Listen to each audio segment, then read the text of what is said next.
bienvenue dans le débat sur France 24. J-3 avant le coup d'envoi de la Coupe du Monde au Qatar. Il ne faut pas politiser le sport, a déclaré Emmanuel Macron lors de son discours au sommet de l'APEC à Bangkok. Cette Coupe du Monde suscite de nombreuses controverses sur l'impact sur l'environnement, sur les conditions de travail des travailleurs immigrés qui ont construit les stades ou encore sur le traitement réservé aux femmes et aux LGBT+. L'équipe de France est arrivée hier sur place à Doha. Le capitaine de l'équipe, Hugo Lloris, a refusé de porter le brassard en faveur de l'inclusion, contrairement au capitaine de l'Allemagne et de l'Angleterre. Bref, la controverse suscitée par le choix du Qatar comme pays organisateur, c'était il y a 12 ans et elle continue. Eh bien, on va y revenir ce soir. Y a-t-il un malaise finalement dans cette Coupe du Monde au Qatar? Faut-il la boycotter? Le foot, est-ce aussi de la politique? Eh bien, on va débattre avec mes invités. J'ai le plaisir d'avoir à mes côtés Pascal Boniface. Bonsoir. Bonsoir. Directeur de l'IRIS et puis une réédition de votre livre La géopolitique en 50 fiches d'actualité, passionnant évidemment sur tous les grands thèmes de géopolitique. Merci d'être avec nous. En face de vous, nous avons Nathalie Godard. Bonsoir. Bonsoir. Directrice de l'action Amnesty International France. Bienvenue à vous. Merci. Annie Gasnier est avec nous, journaliste à RFI, bonsoir. Productrice de l'émission Radio Foot International. Et puis également, vous présentez le Café des Sports chaque semaine sur France 24. La prochaine émission, c'est demain. Bonsoir Annie et bonsoir. Bienvenue. Pierre-Stéphane Faure, bonsoir. Vous êtes journaliste réalisateur du documentaire Qatar 2022, un scandale français. Et c'était diffusé sur France 2 dans le cadre de l'émission Complément d'enquête. Et c'était en collaboration avec la cellule investigation de Radio France. Bienvenue à vous. Merci. Avant de démarrer ce débat, on va écouter Emmanuel Macron. C'est donc un extrait de son discours à l'APEC. Puis on va écouter également la ministre des Sports, Amélie Oudéa-Castéra. C'était ce matin sur France Inter. Je pense qu'il ne faut pas politiser le sport. Et la vocation, d'abord, ces questions-là, il faut se les poser quand on attribue les événements. C'est quand on attribue des Jeux, qu'ils soient des Coupes du Monde ou des Jeux Olympiques, qu'il faut en toute honnêteté se poser la question. Et que la question soit climatique ou qu'elle soit des droits de l'homme, il ne faut pas se les poser à chaque fois que l'événement est là. C'est au moment où on l'attribue qu'on doit se la poser. On boycotte pas du tout, d'ailleurs pas plus qu'aucun de nos partenaires. Moi, je serai au Qatar, en effet, si l'équipe avance bien. Absolument supporter de la première minute jusqu'à la dernière minute de l'ensemble de leur match, que d'ailleurs j'irai voir avec les clubs, avec des licenciés sur le terrain en France, pour sentir justement le cœur des Français qui bat derrière cette équipe de France. Je pense qu'on a vraiment besoin, là maintenant, de communiquer cette énergie positive et de vivre ce bonheur de la Coupe du Monde, ce bonheur du sport. Annie Gasnier, vous qui couvrez justement le sport depuis si longtemps, est-ce que c'est différent cette année? Est-ce que vous sentez un malaise? Oui, par rapport aux gens qui vont suivre la Coupe du Monde, sans doute, et qui se demandent, pas vraiment s'ils vont regarder les matchs peut-être, mais dans quel état finalement va se dérouler la compétition. C'est-à-dire, qu'est-ce que le Qatar? Il y en a beaucoup qui découvrent, il y en a beaucoup qui découvrent aussi le contexte et le problème qui est posé. Donc il y a un malaise. Dans Radio Foot, ça fait 12 ans qu'on en parle. Hein. Ça fait 12 ans que le Qatar a été désigné. Ça fait 12 ans que le soir où on avait su que c'était le Qatar, on s'est dit mais c'est la pire des candidatures. Déjà, on parlait de stades avec de l'air conditionné, on parlait de la chaleur, on parlait du désert, on parlait de ces stades qui n'existaient pas. Donc c'est pas véritablement une découverte et c'est peut-être là qu'il y a aussi le malaise. Mais à 3 jours justement de cette couverture, est-ce que ça douche un peu votre enthousiasme? Non, peut-être pas dans l'émission, mais pour les passionnés de football. Mais en tout cas, on n'a pas l'impression qu'il y a une Coupe du Monde qui va démarrer. Je crois que ça, oui, mais c'est aussi par le fait que ce n'est pas durant les vacances d'été, mais c'est durant l'hiver et que les gens... C'est aussi le Qatar qui l'a obtenu d'ailleurs, non ce déplacement de l'été à l'hiver. Bien sûr, pour pas qu'il fasse trop chaud et que peut-être qu'on ne mette pas trop d'air conditionné, mais surtout les gens se disent mais quand est-ce qu'on va regarder les matchs quoi? Parce que beaucoup ne seront pas en vacances et notamment les enfants. Donc ça reste quand même particulier. Il y a un petit malaise. Pierre-Stéphane Faure, ce malaise, vous le décrivez dans votre reportage, vous dénoncez carrément un scandale français. La France n'aurait pas dû soutenir le Qatar. En tout cas, cette Coupe du Monde, elle est éminemment politique puisque c'est Nicolas Sarkozy qui a apporté son soutien au Qatar, alors président de la République, pour qu'ils obtiennent cette Coupe du Monde. Donc il est un petit peu difficile aujourd'hui de décorréler la Coupe du Monde et la politique, puisque c'est peut-être la Coupe du Monde la plus politique qui se soit tenue. Vous êtes d'accord, Pascal Boniface? C'est très politique, de toute façon, une Coupe du Monde ou pas? Je ne crois pas que Sarkozy ait voté en faveur du Qatar. C'est Platini qui a voté en faveur du Qatar. Et là où on a peut-être un désaccord, je ne pense pas qu'il ait obéi à des instructions données par Nicolas Sarkozy. Mais la voix de Platini a été déterminante, effectivement. Il a changé d'avis tout de même, semble-t-il. Oui, après un déjeuner à l'Élysée reçu par Nicolas Sarkozy. Plutôt avant, selon lui, etc. Et avec un objectif très simple qu'il a d'ailleurs mis, c'est que le football doit aller partout. Il y a une sorte de volonté de conquête du monde par le football. Et après avoir été en Amérique sous les critiques, après avoir été en Asie sous les critiques, après avoir été en Afrique sous les critiques, il va au Qatar. Alors c'est vrai, là où je vous l'accorde, que le Maroc est plus un pays de football que le Qatar. Le Maroc n'était pas candidat, mais je reconnais qu'il y a beaucoup de questions qui se posent. Il y a un malaise ou pas, d'après vous, qui suivez aussi ce dossier depuis très longtemps ? Disons que d'habitude, il n'y a pas d'émission « Faut-il y aller ou non ?» Enfin, il y en a un peu avant la Russie. Alors, ce type d'émission « Faut-il y aller ou non ?» c'est généralement quand c'est pas dans un pays occidental. Et même, il y a des gens dans les pays occidentaux, ils veulent boycotter les Coupes du Monde et les JO parce qu'ils n'aiment pas le sport. Mais là, disons qu'à la fois parce que le Qatar est vraiment un pays très particulier, d'une part, et d'autre part parce qu'il y a plus de médias, il y a plus de réseaux sociaux, il y a plus d'enquêtes. Il y avait moins d'enquêtes auparavant. Votre documentaire, vous n'avez pas pu le faire 20 ans auparavant sur un pays. Il y a beaucoup plus de curiosité. Donc l'opinion aussi a changé. L'opinion a changé. Mais sûr. je pense aussi qu'il faut être conscient de quelque chose, c'est que c'est aussi un malaise occidental.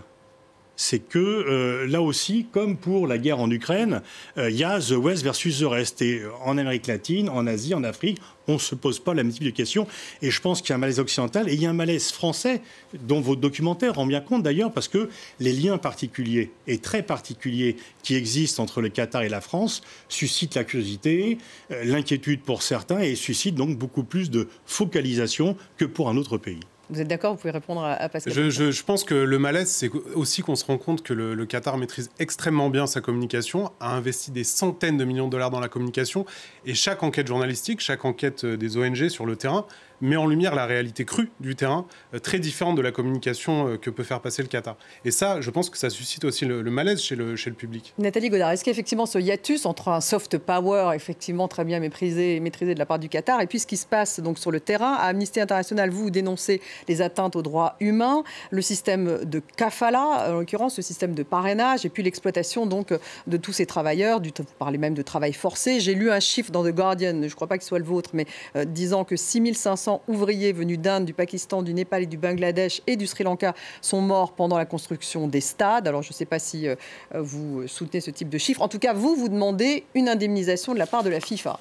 C'est ça un peu votre combat aujourd'hui. Oui, effectivement, nous, depuis le début, on a documenté l'impact de cette décision d'attribution de la Coupe du Monde, l'impact sur les droits humains et notamment pour les travailleurs migrants, puisqu'il y a 2 millions de travailleurs migrants au Qatar, dont une grande partie ont été largement impliqués dans la construction des stades, de toutes les infrastructures qui servent aujourd'hui à la Coupe du Monde. Et ce qu'on a documenté, ce sont des conditions de travail qui sont absolument inhumaines, des journées de travail jusqu'à 16 heures par jour, des semaines jusqu'à 84 heures pour certaines aussi, sous une très grande chaleur, des morts effectivement qui sont parfois été passées pour des causes naturelles, mais en fait l'absence de contrôle, l'absence d'enquête fait qu'il est impossible aujourd'hui de confirmer ou d'infirmer ce chiffre de 6500 morts. Nous, on ne reprend pas ce chiffre du Guardian, mais on parle de potentiellement des milliers de morts, puisque aujourd'hui, il n'y a pas de système de recensement efficace qui permettrait de dire exactement combien de personnes ont été touchées. Après, au-delà du nombre de morts, effectivement, il y a un très grand nombre de familles qui ont été touchées, puisqu'il y avait beaucoup de travailleurs népalais, notamment, qui étaient sur place, et qui ont été touchés par ce système de kafala, par le système des agences de recrutement qui faisaient payer les travailleurs pour pouvoir être embauchés, donc un système illégal au Qatar, par les problèmes d'absence de salaire minimum, etc. Et en fait, le Qatar a pris progressivement un certain nombre de décisions. Alors c'est ce qu'ils disent. Ils disent on a pris en compte donc ces plaintes des ONG, on a réformé en l'occurrence ce système de kafala. Voilà. À partir de 2017, il y a eu un certain nombre de régulations qui sont apparues, assez progressives, puisque le système de kafala, il y a eu plusieurs décisions successives qui l'ont amené à le réformer jusqu'à 2020. Mais ce qu'on constate, nous, dans les enquêtes qu'on fait sur le terrain, c'est que effectivement, ça n'est pas le cas. C'est-à-dire que le système de kafala, c'est toujours en place, qu'il y a toujours des conditions de travail qui sont indignes, y compris pour les systèmes pour les compagnies de sécurité qui sont embauchées par les équipes. Donc aujourd'hui, le compte n'y est pas sur la réalité des changements. Il peut y avoir eu des changements de législation qu'on a salués, mais la réalité des changements pour les travailleurs migrants, ça pour le coup, ça n'est pas en place. Il n'y a pas d'exécution derrière. Pascal Boniface, c'est difficile de faire l'impasse tout de même. Alors moi, j'ai été auditionné par la Commission des Affaires étrangères de l'Assemblée nationale hier matin sur ce thème. Il y avait avec moi le représentant de l'Organisation nationale du travail, que vous connaissez très certainement, et qui dit que la législation a changé et qu'effectivement, ce changement de la législation n'est pas toujours appliqué, parfois de la part d'autorités qataries, de privées, mais aussi d'entreprises étrangères, et que le problème, c'est qu'il faudrait plus de contrôle sur l'application de la nouvelle législation. Donc il y a eu un pas en avant, on peut dire, mais pas exécuté. Il y a deux choses. Un, il s'élève contre le chiffre de 6500 morts que tout le monde reprend alors qu'il n'est pas documenté. J'ai cité The Guardian. Hein, il est extrêmement bien documenté quand même ce chiffre. J'ai rencontré Pete Pattinson, le journaliste du Guardian qui a fait cette enquête. Il m'a montré les registres d'ambassades sur lesquels il s'est basé, le nombre de Népalais, de Sri Lankais, etc., qui sont morts au Qatar. Selon le Guardian même, c'est sur 10 ans, documenté. C'est sur 10 ans et l'ensemble des étrangers vivant au Qatar. Et ça devient, dans le débat, les morts pour la Coupe du Monde. C'est pas tout à fait la même chose. C'est pas exactement ça. Si je peux terminer. Laissez-le terminer, vous répondrez. Si éventuellement, ça ne vous est pas trop désagréable que je termine ma phrase. Bon, du coup, je suis coupé. C'est une bonne technique, je le reconnais. Pas de problème, c'est un débat. Ouais. Mais un débat, on laisse parler l'autre normalement. Enfin, c'est surtout quand on se revendique de la démocratie. Et donc, ce chiffre n'est pas documenté et il est sur une période beaucoup plus longue. On le reprend en étant seulement attribué au chantier de la Coupe du Monde. Et l'autre, ce que reconnaît l'OIT, qui n'est pas une organisme pro-Qatar, c'est que oui, il y a encore beaucoup de chemin à faire et moi je soutiens Amnesty dans la lutte que vous faites pour obtenir le fonds d'indemnisation, mais qu'au final, la Coupe du Monde a servi de levier, a servi de coup de projecteur pour que les choses ne restent pas comme cela. Donc c'est aussi un moyen de faire pression finalement sur le pays hôte. Il n'y a pas une révolution au Qatar, c'est pas demain qu'il y aura une gay pride au Qatar, on est d'accord, c'est pas demain que les immigrés seront traités de la même façon que les nationaux, on est d'accord, mais selon l'OIT, je me réfugie derrière eux, il y a une évolution insuffisante. Il faut continuer. Il ne faut pas faire en sorte qu'après la Coupe du Monde, tout le monde soit oublié et qu'on revienne aux dérives. Votre documentaire a permis quand même de faire prendre conscience de certaines choses. La Fédération française a du coup changé la société de gardiennage après votre documentaire, etc. Donc il faut, alors il y a une façon donc de voir le verre à moitié plein ou à moitié vide. Est-ce que les choses n'ont pas changé et qu'elles sont toujours dramatiques ou en fait, en réalité, du fait de la Coupe du Monde, on parle plus du Qatar, on parle moins des autres pays de la région, alors que la kafala, ça existe au Liban, ça existe en Jordanie, on n'en parle pas. Ça existe dans le Donvier. Allez-y, justement, Pierre-Stéphane Faure, juste donner ces précisions sur le Guardian, sur ce chiffre, qu'on comprenne bien. Non, mais le chiffre, ce qui me paraît intéressant avec ce chiffre, c'est qu'il a été mal interprété. Beaucoup ont dit 6500 morts sur la construction des stades. C'est faux. C'est ce que je viens de dire, parce que c'est ce qu'il y avait écrit dans l'article. Ce qui est juste, en revanche, c'est que ces 6500 morts, a priori, selon l'enquête du Guardian, Pete Pattinson, j'ai rencontré, il a l'air extrêmement sérieux, il m'a montré ses sources. 6500 morts sur l'ensemble des chantiers qui permettent à la Coupe du Monde de se tenir, c'est-à-dire les infrastructures, aéroports, métro, routes, hôtels et stades. Voilà. A priori, c'est plutôt ça la réalité de cette information. Nathalie Godard. Ce que je veux juste ajouter, c'est que c'est pas parce qu'il y a la Coupe du Monde qu'il y a une amélioration. Parce qu'il y a la Coupe du Monde qu'il y a des constructions d'infrastructures qui causent ces infractions, ces violations de droits humains. Et il y a des changements parce qu'il y a des campagnes d'organisations comme Amnesty et d'autres. Mais il y a des campagnes parce qu'il y a la Coupe du Monde. Oui, mais en fait, c'est pas parce qu'il y a la Coupe du Monde. Il y a une campagne parce qu'on constate qu'il y a des conséquences très graves de ces activités pour les personnes, pour les droits humains, pour le climat par ailleurs, etc. Il y a des chantiers dans toute la région, on en parle moins. Non, ne donnons pas l'impression que ce serait une très bonne chose d'attribuer la Coupe du Monde à des pays où il y a où il y a des violations des droits humains et que c'est ça qui fera avancer ces pays-là. Non, je m'en doute et c'est pour ça que je rectifie. Faudrait effectivement, on va revenir justement sur la façon dont sont attribuées ces Coupes du Monde. Annie Gasnier, l'autre scandale, c'est le scandale écologique dont tout le monde parle. Effectivement, les stades climatisés, les allers-retours des fans qui ne peuvent pas rester sur place, donc ça fait beaucoup d'avions. Par rapport aux autres Coupes du Monde, c'est vraiment le cas. Il y a un scandale écologique ou pas ? Moi, je me souviens avoir suivi la Coupe du Monde au Brésil. Et le Brésil est un pays immense qui fait 17 fois la France. Il y avait des stades à peu près partout. Par exemple, le Cameroun était basé au nord de Rio, dans la ville de Vitória, et jouait à Manaus. Donc là aussi, il y avait des allers-retours. Ils jouaient à Brasilia. Les équipes se baladaient sur tout le territoire. Donc c'est vrai aussi que l'attribution, là, en l'occurrence, alors les supporters vont voyager, mais beaucoup moins les équipes. Donc je pense que en fait, c'est peut-être la FIFA qu'il faudrait plus accuser que le Qatar, parce que le Qatar, il se retrouve à être l'organisateur et le pays hôte de la compétition, mais qui a ils se sont battus pour, j'imagine. Enfin, oui, clairement. Plus que battus. débattu, oui.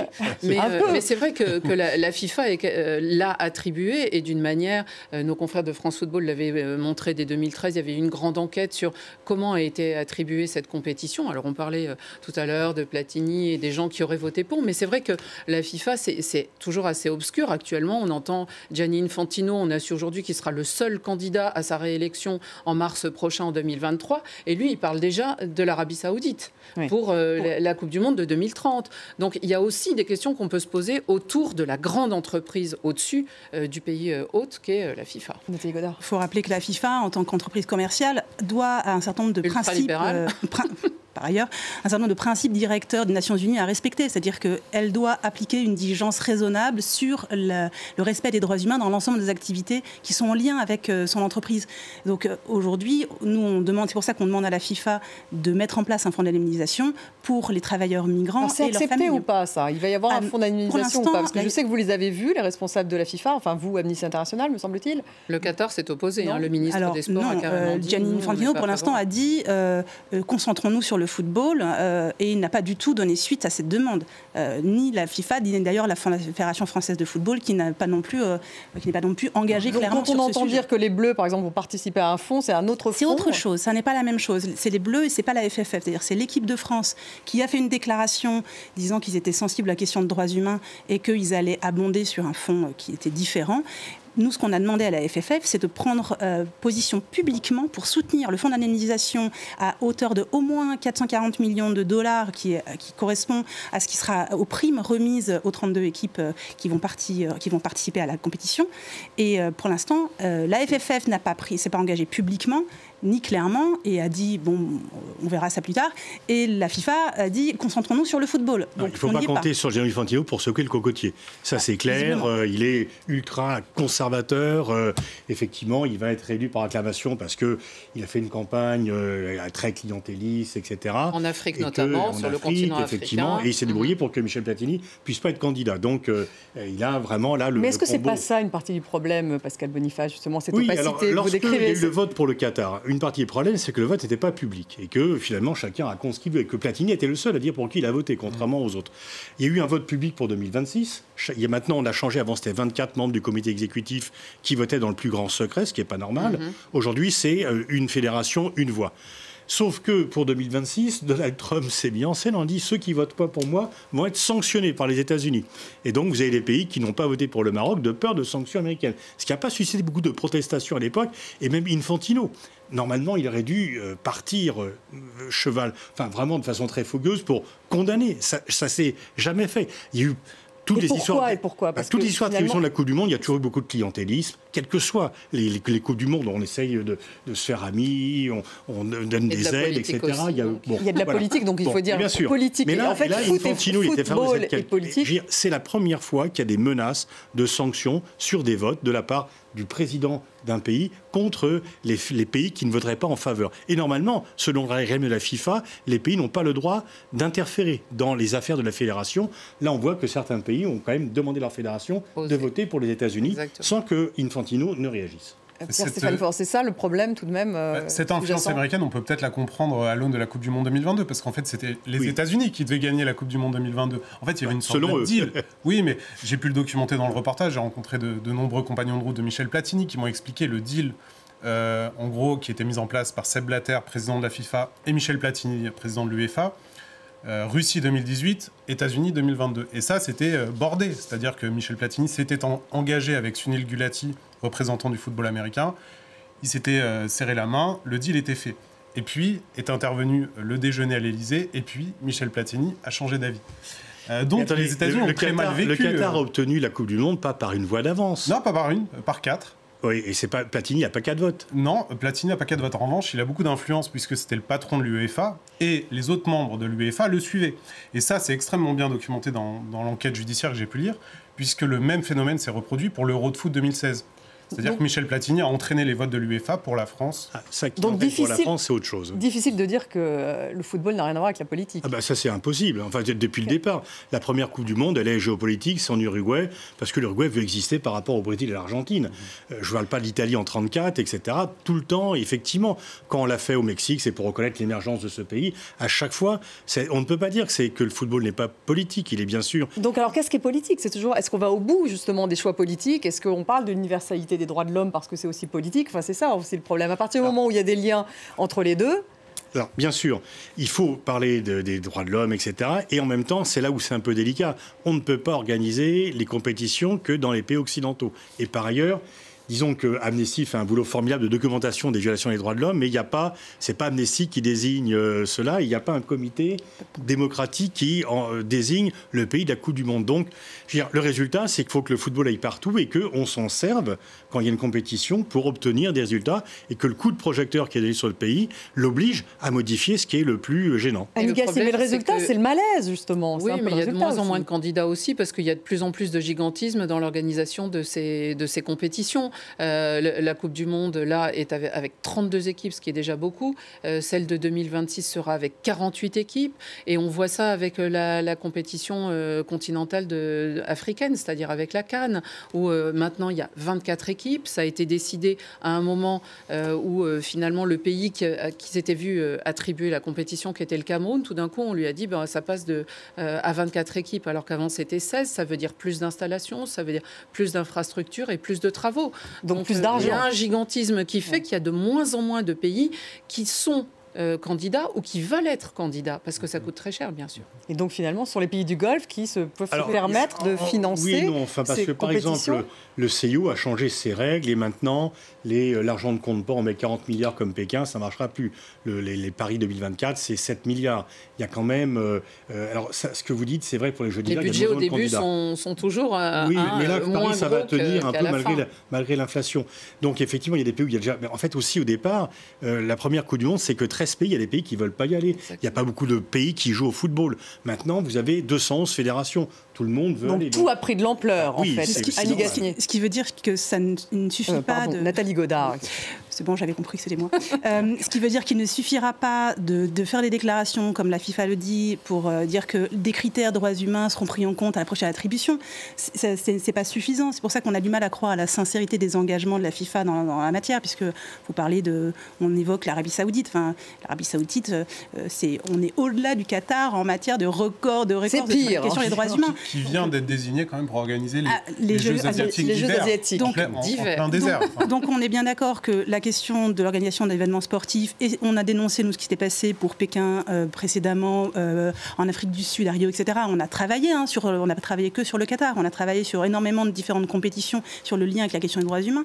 Les activités sportives ne peuvent pas être détachées de ces questions politiques et des questions de droits humains. Et donc, si on veut respecter les droits humains, peut-être qu'il faut se poser la question du format de ces compétitions pour que ce soit possible de respecter les droits humains dans la préparation de ces compétitions, quel que soit le pays. Le respect des droits humains n'est pas contraire à l'universalisme de la compétition. Non, on peut avoir beaucoup d'équipes et demander à ce que les droits humains soient respectés. Alors justement, sur l'autre débat, notamment, je pense qu'on va y venir sur le climat, sur la pression du climat, il y a des gens qui vont dire on ne peut plus organiser de compétitions sportives parce que ça atteint le climat. Et c'est quand même toujours un peu le sport qui est la variable d'ajustement des demandes pour cela. On ne demande pas que les droits humains soient respectés pour les manifestations culturelles. On ne demande pas que les...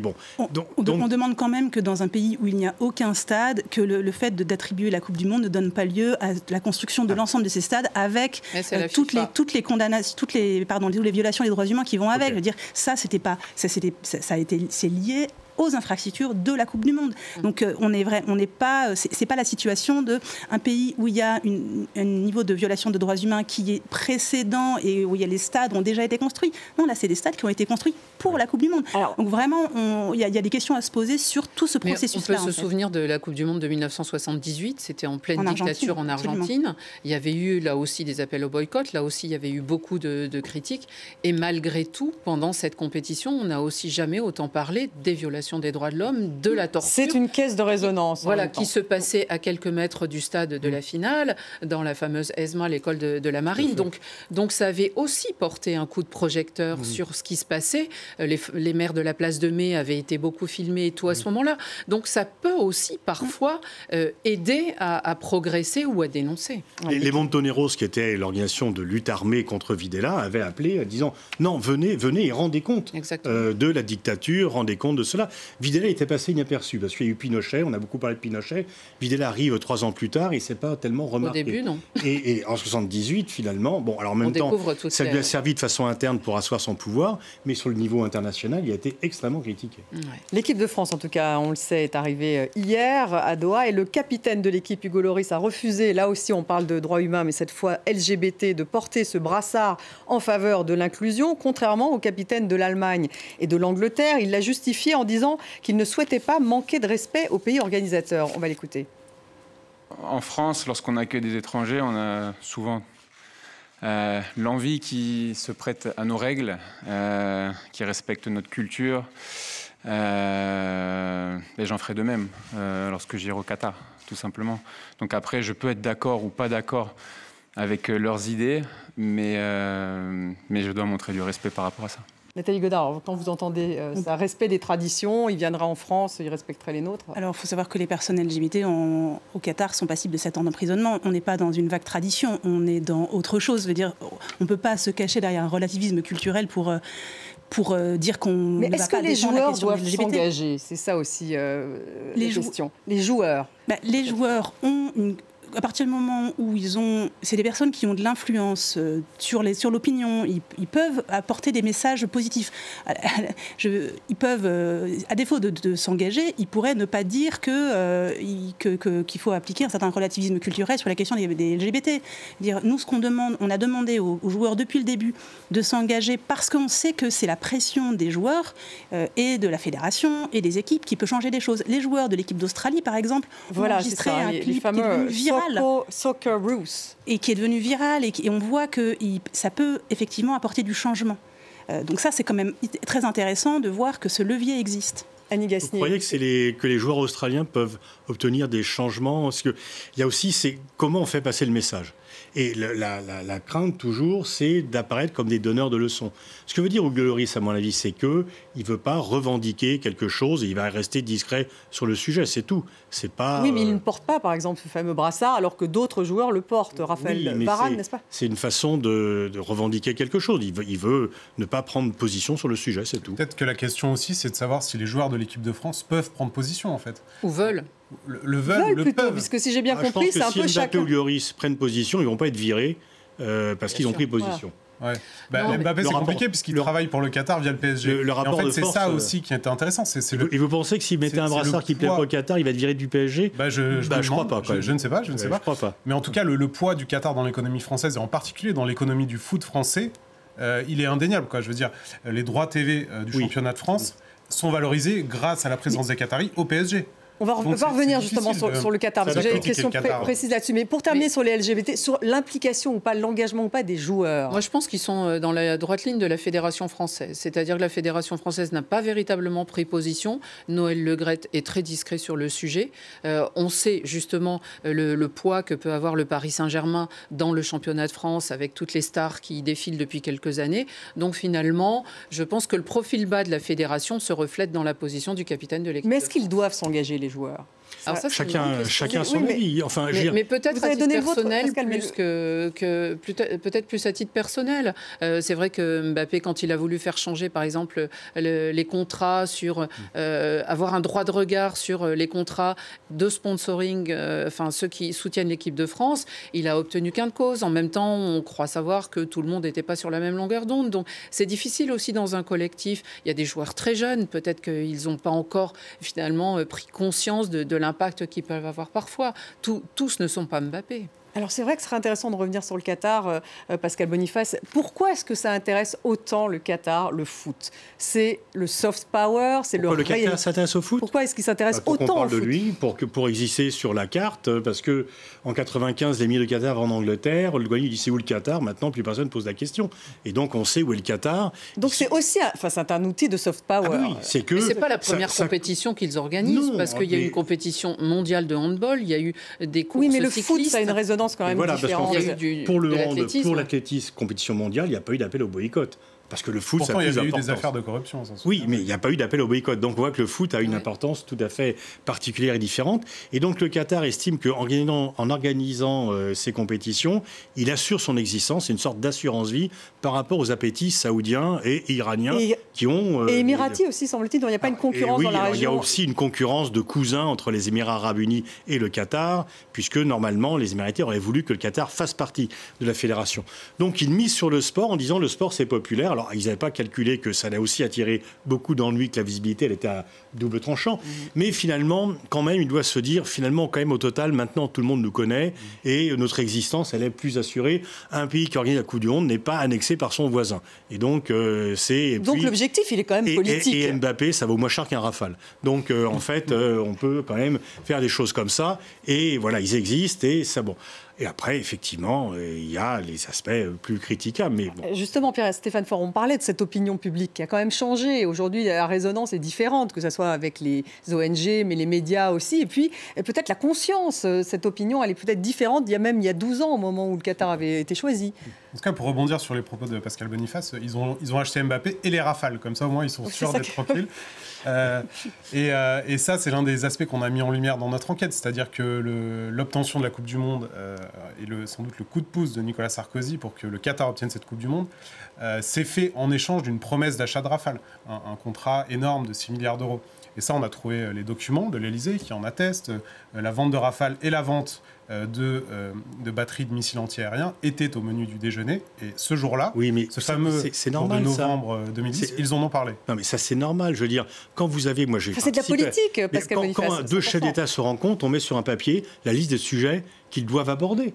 Et la vente des Rafales, la France l'a négocié depuis longtemps. En plus, c'est Hollande qui en a profité. C'est Hollande qui en a profité, mais j'ai pu consulter le détail de la note diplomatique. Et donc, j'ai exactement en fait, le calendrier. Et les Qataris avaient essayé au mois de juillet les Rafales et l'Élysée attendait une réponse importante au mois de janvier. Donc juste après la désignation du Qatar comme pays organisateur de la Coupe du Monde. Donc évidemment que cet enjeu était prégnant, il était même majeur. Récompenser Sarkozy, il l'aurait acheté avant 2012 pour assurer sa réélection, plutôt que pour conforter Hollande, puisqu'en fait, on n'a pas vendu de Rafale sous Sarkozy, tous les Rafales ont été vendus sous Hollande. Donc il a travaillé pour le roi de Prusse dans ces cas-là. Ça, c'est un point de l'enquête que j'aimerais découvrir, mais pour l'instant, je n'ai pas accès aux documents. Pourquoi les Rafales n'ont pas été vendus sous le quinquennat de Nicolas Sarkozy? Annie Gasnier, en tout cas, ça prouve ces liens entre politique et sport. Et quand Emmanuel Macron dit qu'il n'a rien à voir, enfin, très clairement... Je crois que personne ne le croit, là. Oui, je crois que c'est difficile à croire, mais on le sait. Mais là, sur le point de vue du Qatar et la manière dont ils ont réussi à asseoir leur image grâce au football, quand même, les trois plus grands joueurs qui viennent ou qui sont en train de débarquer au Qatar actuellement, que sont Lionel Messi, Neymar et Mbappé, tous les trois jouent dans l'équipe que s'est payé le Qatar en Europe et qui est le Paris Saint-Germain. Donc de ce côté-là, oui, ils ont réussi un peu leur pari, mais ils l'ont acheté après, effectivement. Alors peut-être que c'était aussi, ça faisait partie de la négociation et on sait bien, on voit bien les liens effectivement de Sébastien Bazin qui est passé dans le groupe Accor et tout. Ça c'est sûr. Mais en tout cas, c'est vrai que le Paris Saint-Germain était pendant toutes ces années la vitrine, on va dire, de ce que préparer le Qatar dans son pays pour la Coupe du Monde. Alors évidemment, ce qui apparaît incroyable, c'est que l'audience, ça va être 5 milliards de personnes dans le monde. C'est ce que j'ai lu, moi, cette Coupe du Monde. Plus de la moitié de l'humanité. C'est-à-dire, c'est plus de la moitié de l'humanité. Non, mais c'est exceptionnel. Enfin, il n'y a que le football et il n'y a que la Coupe du Monde. Un gamin de 6 ans va connaître Mbappé, et même s'il vit au Galapagos, etc. C'est vraiment, grâce à la télévision qui a fait un stade aux capacités d'accueil universelles, tout le monde suit le football, c'est simple à comprendre. on peut y jouer partout. Donc effectivement, aucun sport ne suscite autant d'enthousiasme et aucune activité ne suscite autant d'enthousiasme que le sport. Donc c'est vraiment le phénomène de la globalisation de football. Voilà, mais du coup, on se demande, est-ce qu'il ne faut pas de l'éthique, est-ce qu'il ne faut pas une forme de morale, parce que ça touche autant de monde, est-ce que ce n'est pas le moment, justement, de parler aussi d'éthique ? En fait, justement, non seulement on peut parler d'éthique, mais aussi on peut parler de capacité d'influence. Le football qui a autant de résonance, qui rentre dans tous les foyers, on peut aussi se dire que c'est un moyen de transmettre des messages et de parler. On parlait des joueurs. Nous, on a interpellé les joueurs de l'équipe de France, on leur a dit prenez la parole, vous avez de l'influence, les jeunes vous écoutent. Aujourd'hui, que les jeunes aujourd'hui en France sachent que le Qatar c'est le pays où la Coupe du Monde, c'est une chose, mais qu'ils sachent aussi que le Qatar c'est un pays où il y a eu un certain nombre de violations de droits humains qui ont été commises et qu'on leur demande des comptes et que la FIFA doit être regardée sur ce sujet-là, c'est aussi important, c'est aussi des messages qu'on passe pour que la question du sport ne soit pas complètement déconnectée de ces sujets-là qui touchent tout le monde. Avec un tel impact, c'est vrai qu'on se demande, est-ce qu'il ne faut pas plus de contrôle ? Est-ce qu'il faudrait que ça ne soit pas un peu plus clean, Pascal Boniface, quand on touche 5 milliards de personnes ? Mais de toute façon, il y a une responsabilité sociale des instances sportives, effectivement. Et disons que du fait de la pression des ONG, des opinions publiques et de certains gouvernements, elle sera de plus en plus forte. Le CIO a quand même changé par rapport à la façon dont il appliquait les règles. La FIFA est à la bourre. Ça, c'est clair qu'ils sont un petit peu en retard par rapport à cela. L'UEFA a changé sous l'impulsion de Michel Platini. Moi, je regrette que Michel Platini ne soit pas à la tête de la FIFA, parce qu'il y aurait beaucoup plus de prise de conscience. Il a souvent pris des positions pour aider des équipes à avoir des matériels, qu'il n'y ait pas de blocage, etc. Bon, mais en tous les cas... C'est un système qui est compliqué à faire bouger. On est passé dans un système où la visibilité du sport lui donne des obligations qu'il n'assume pas encore tout à fait. Oui. Et que donc il y a un retard entre les obligations que le sport a comme fait social total et sa visibilité. La visibilité a cru de façon plus rapide. Fait social total, vous dites. Oui, on n'est plus seulement dans du sport. Non, bien sûr. Oui, mais on se souvient qu'avant la Coupe du Monde du Brésil, il y avait eu beaucoup de manifestations, beaucoup de protestations où les Brésiliens se disaient mais nous, nos hôpitaux, ils sont dans un mauvais état et puis on va en faire certains qui seront bien uniquement parce qu'il y a la Coupe du Monde. Donc il y avait eu aussi des demandes et des revendications à ce moment-là. Il y avait certains chantiers de stades qui avaient été retardés à cause de conditions écologiques. Enfin, on se souvient qu'il y avait aussi... Alors là, comme c'était dans une démocratie, effectivement, c'était dans un contexte totalement différent. Il y a eu aussi des morts, il y a eu aussi beaucoup de corruption. Il y avait aussi des violences policières aussi. De toute façon, au départ, il y avait eu 12 villes qui avaient été désignées et c'était 12 villes pour faire plaisir à 12 gouverneurs. Ensuite, on était revenu à 10. La FIFA avait demandé que ce soit 8. Bon, il y avait eu des négociations. Donc, il y a toujours, de toute façon, le politique qui intervient dans le choix quand le pays est organisateur. De toute façon. Nathalie Godard, en tout cas, vous, Amnesty International, vous ne boycottez pas. Vous n'appelez pas au boycott. Pourquoi ?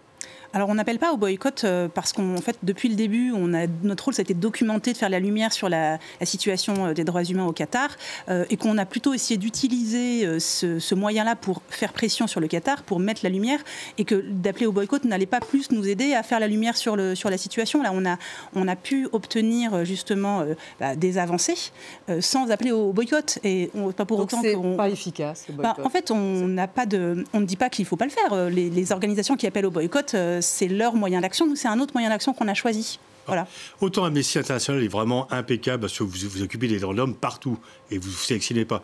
Moi, j'entends des gens qui, tout d'un coup, sont soucieux du sort des travailleurs immigrés au Qatar, qui sont moins soucieux du sort des travailleurs immigrés en France ou ailleurs. Donc, il y a quand même, il y a quand même, il y a quand même beaucoup d'hypocrisie chez certains qui appellent au boycott. Non, mais c'est pas comparable. Je me suis rendu, moi, j'ai passé 15 jours dans les camps de travailleurs au Qatar et j'ai documenté la manière dont ils vivent. C'est pas comparable avec la France. En France, un travailleur immigré, même sans papier, il peut sortir boire un verre, il peut se divertir, il peut aller au cinéma, il peut flirter avec une femme, il peut vivre en fait au-delà de son travail, ce qui n'est pas du tout le cas au Qatar. Au Qatar, c'est OK, tu travailles 12 heures dans la journée, on te ramène en bus au fin fond de la zone industrielle qui est enclavée dans une chambre infestée de cafards où il n'y a rien à faire, mais rien, il y a strictement rien à faire, si ce n'est aller boire de l'alcool frelaté le soir sur un terrain vague. Je veux dire, c'est vraiment pas comparable. Et sur le boycott et ce qui se passe en France. Sur le boycott, moi je pense qu'il ne faut pas culpabiliser les gens. Je pense qu'on est déjà dans une période qui est quand même stressante, qui est angoissante au niveau mondial. Je pense qu'il ne faut pas culpabiliser les gens. Apportons-leur toutes les informations nécessaires et qu'ils fassent leur choix en leur âme et conscience. Moi, je crois surtout qu'il y aurait dû y avoir une vraie mobilisation au moment de la désignation du Qatar et de beaucoup plus anticiper ou critiquer à ce moment-là, voire de dessaisir le pays organisateur. Mais là, on est au moment où va se dérouler l'événement et je pense que c'est trop tard. C'est trop tard pour le boycott. Et puis c'est ce que je disais tout à l'heure pour l'Argentine, par exemple. Ça peut aussi justement apporter un éclairage et servir d'une façon plus positive. La question, c'est vrai que c'est qu'est-ce qui va se passer après la Coupe du Monde au Qatar? Oui, ça, exactement. c'est ce que les travailleurs migrants que j'ai rencontrés sur le terrain me disent. Qu'est-ce qui va se passer une fois que les projecteurs seront éteints, une fois que les médias ne parleront plus de nous, en fait? Il faudra que l'OIT garde son bureau et continue à faire son boulot, que les AG continuent à surveiller. Nous, on a prévu de continuer de travailler. Enfin, le mouvement Amnesty International, les chercheurs qui travaillent sur le Qatar vont continuer. Après, c'est vrai qu'il y a eu beaucoup de lumière, énormément d'articles de presse, de médias et de reportages. En particulier sur celle-là, enfin, je pense jamais. Et on espère qu'il y aura une documentation qui va continuer, parce qu'en fait, s'il y a des régulations qui ont évolué mais qui ne sont pas appliquées, il faut continuer la pression pour que ce soit le cas. Et le fonds d'indemnisation, si on n'a pas de réponse maintenant, on veut l'avoir après. Et on ne lâchera pas pour avoir cette réponse-là. Mais il faut que ça change dans la désignation de ces pays hôtes.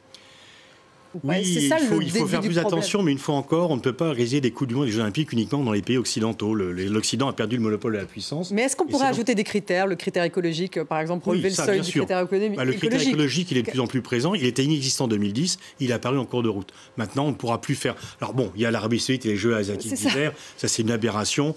Et donc ça, on ne pourra pas l'empêcher à l'avenir non plus. Non, mais en fait, disons que les gens qui veulent faire du sport washing en disant « je vais faire une compétition, comme ça on parlera de moi en bien », ils ont compris maintenant qu'on parle de toi en bien, mais aussi on parle de toi en mal, et donc ils feront la balance entre les deux. Vous pensez qu'il faudrait des critères supplémentaires? Oui, certainement. Je pense que c'est dicté justement par toutes les polémiques qui entourent, par exemple, cette compétition. Vraisemblablement, alors la prochaine, elle aura lieu aux États-Unis, Mexique et Canada. Donc, ça ne sera pas du tout le même contexte et on ne se posera sans doute pas les mêmes questions. On se posera peut-être beaucoup des questions sur l'écologie. Voilà, exactement. Sur les trajets, sur les avions, sur tout ce qui pourra être occasionné par les distances énormes, finalement, de l'Amérique du Nord. Bon, allez, pronostics, puisqu'il nous reste 5 petites minutes. Annie, alors la France déjà, est-ce qu'elle peut gagner? Alors écoutez, les statistiques disent que c'est très difficile de conserver son titre quand on est champion du monde. Parfois même on perd le premier match, parfois même on sort au premier tour, et c'est ce que nous ont montré les dernières éditions. L'Allemagne, la France, l'Espagne en 2014. Donc c'est aussi bien finalement de découvrir des nouveaux champions. Maintenant, je pense que... il y a Kylian Mbappé, il y a sans doute Karim Benzema, même si on ne connaît pas encore trop l'état physique dans lequel il est. Et puis, il y a beaucoup d'incertitudes. Mais il y a Didier Deschamps qui est l'artisan de cette équipe et qui finalement est quand même quelqu'un d'extraordinaire, qui a été champion en tant que joueur et en tant que sélectionneur. Après, on a évidemment d'autres équipes qui espèrent bien faire l'histoire, et je pense... Donc l'Argentine, peut-être le Brésil, et puis une équipe africaine. Le Brésil est toujours... il est le seul à avoir 5 Coupes du Monde et il est toujours parmi les favoris. Donc, avec une coupe africaine, ça serait possible, parce que Sénégal, peut-être? C'était encore un peu juste.